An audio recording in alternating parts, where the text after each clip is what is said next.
Hey guys, guess who got a new mic? I hope it actually works, because if it doesn't, that's going to be really awkward. Well, after seeing how Kimetsu no Yaiba has absolutely destroyed records, do I really need to do an introduction? The numbers were insane, and a lot of that is attributed to how beautiful the animation is, but also the amazing storytelling.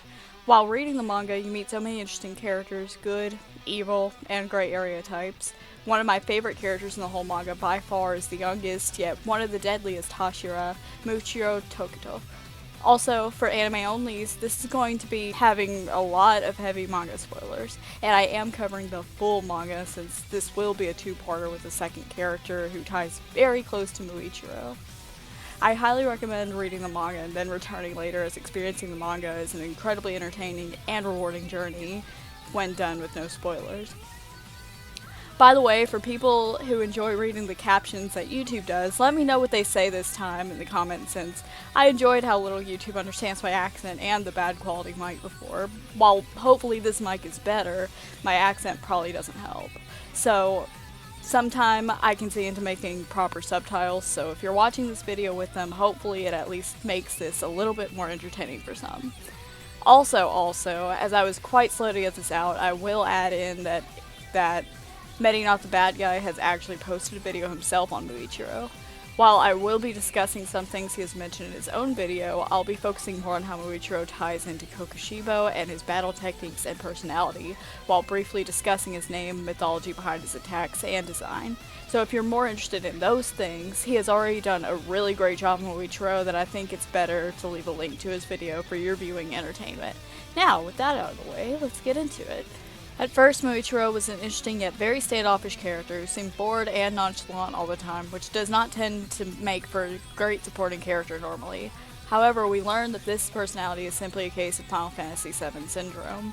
Basically, when Muichiro was 11, he lived with only his twin brother Yuichiro, and was a kind and happy kid despite his brother being the embodiment of why some people really don't like children.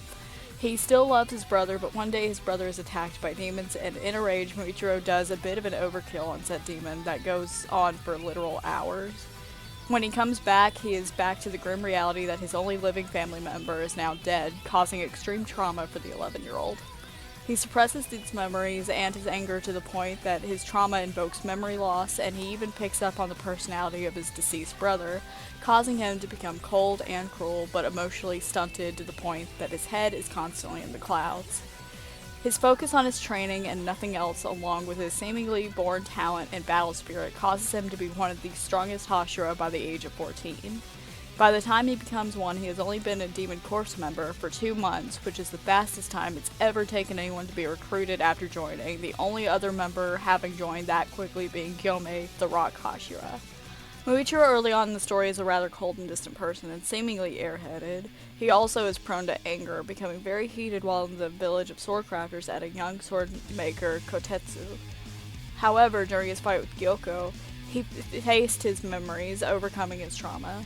This new beginning is marked when he is given a sword crafted by a different swordsman, a child rather than his older swordsman. He shows kindness he once showed before his brother's death that he had inherited from his father.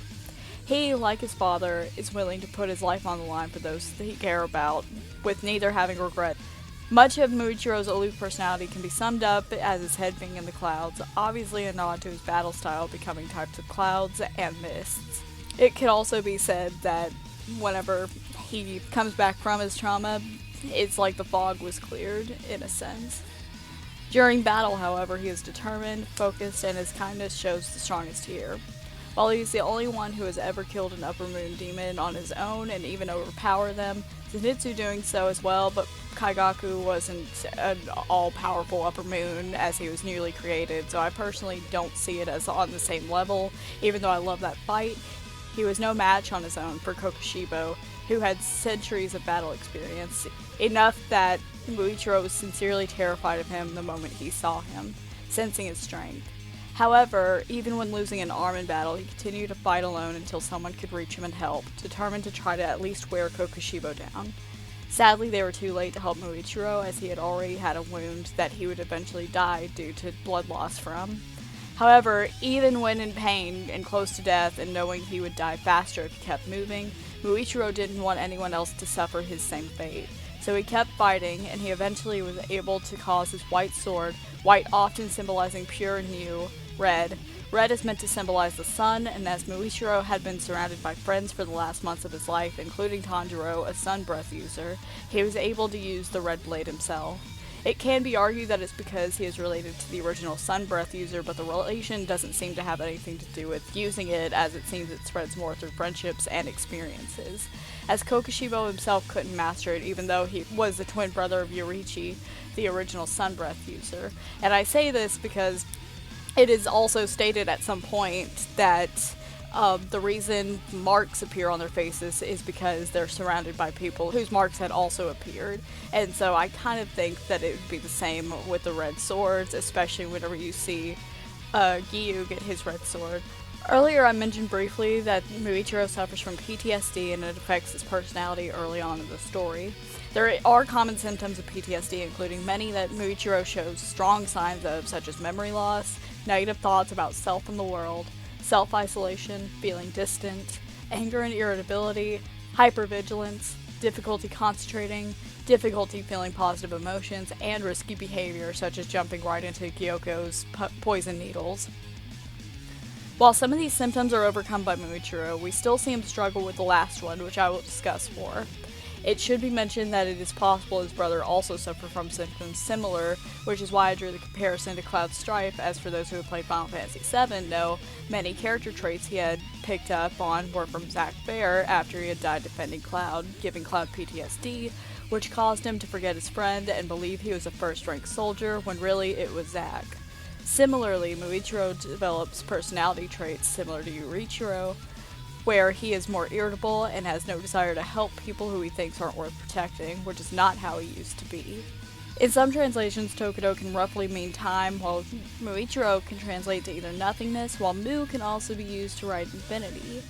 This is fitting when you take the idea of where his name comes from and how it came to be. When first meeting Muichiro, he is blank-faced and self-absorbed, operating only on logic, and he never allows himself to focus on emotions.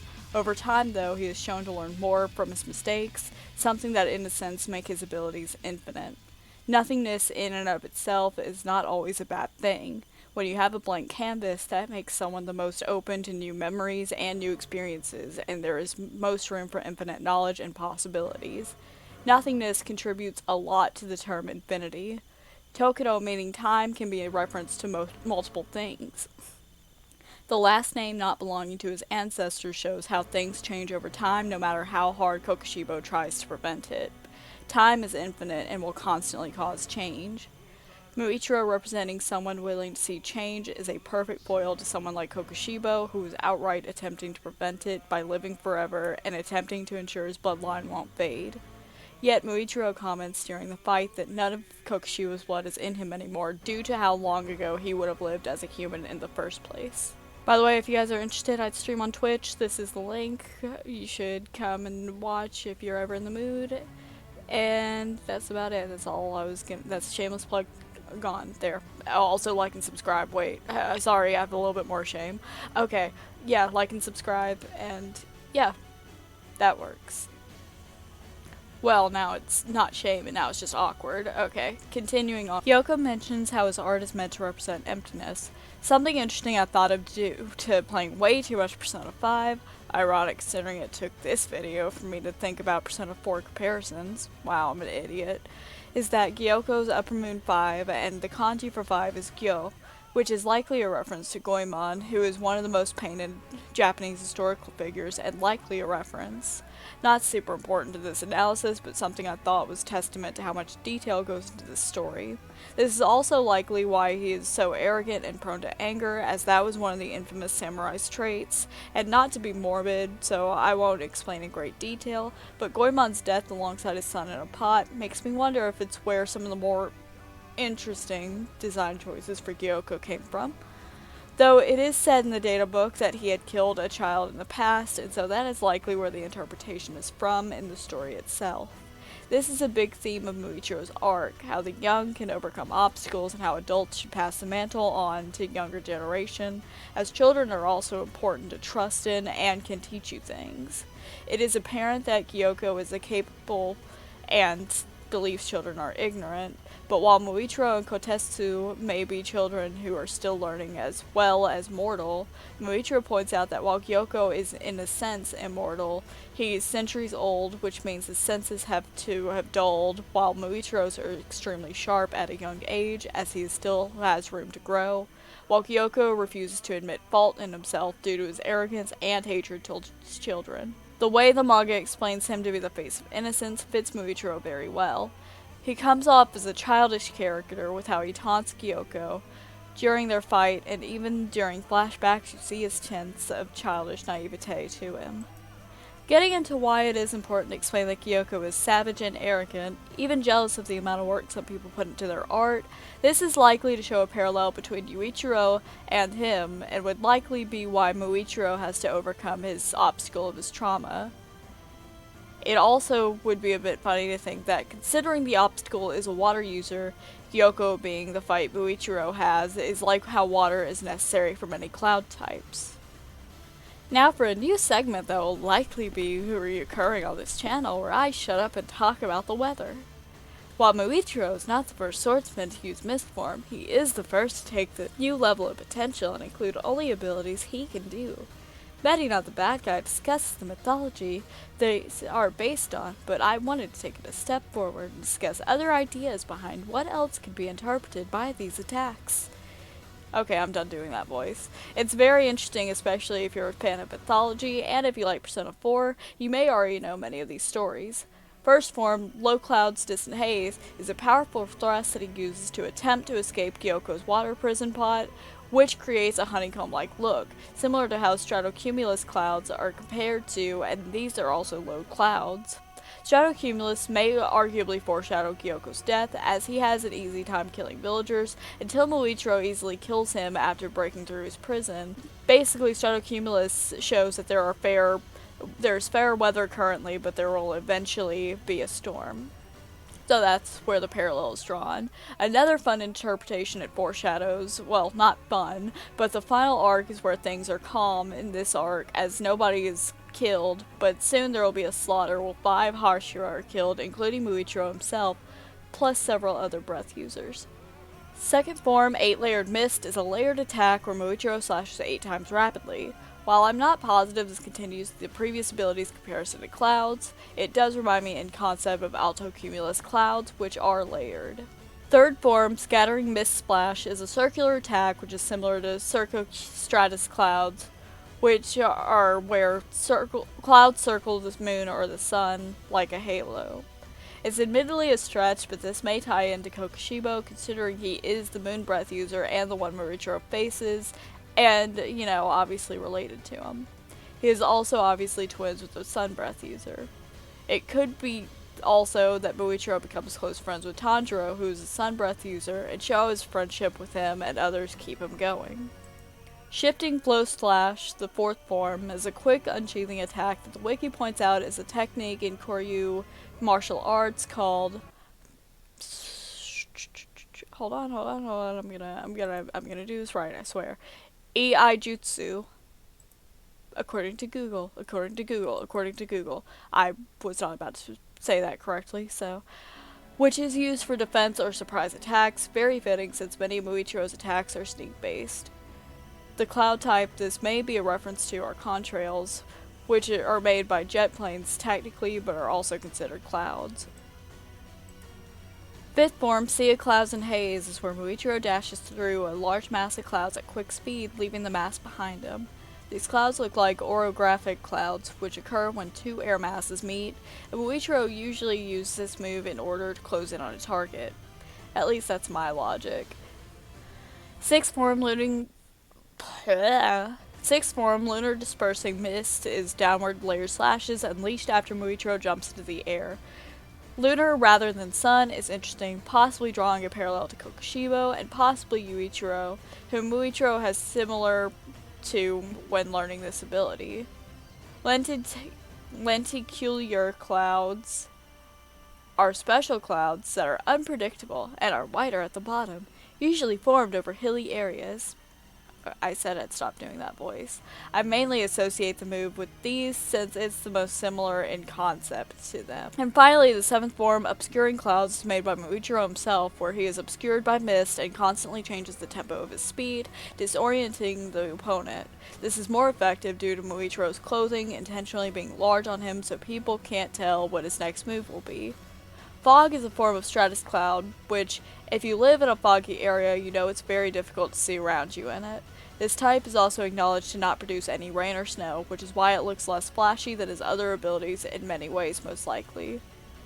There is also a point to be made that fog can be seen as showing blindness, not in the literal sense, but in the sense that Muichiro had forgotten his past and been blind to it, much like the fog is blinding to people.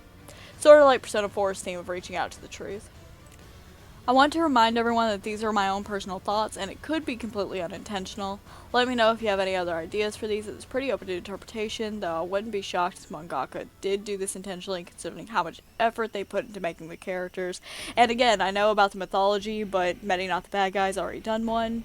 You should definitely look into it if that's the part that interests you more about his battle techniques. Now you might be wondering why this video seems kinda short compared to other ones.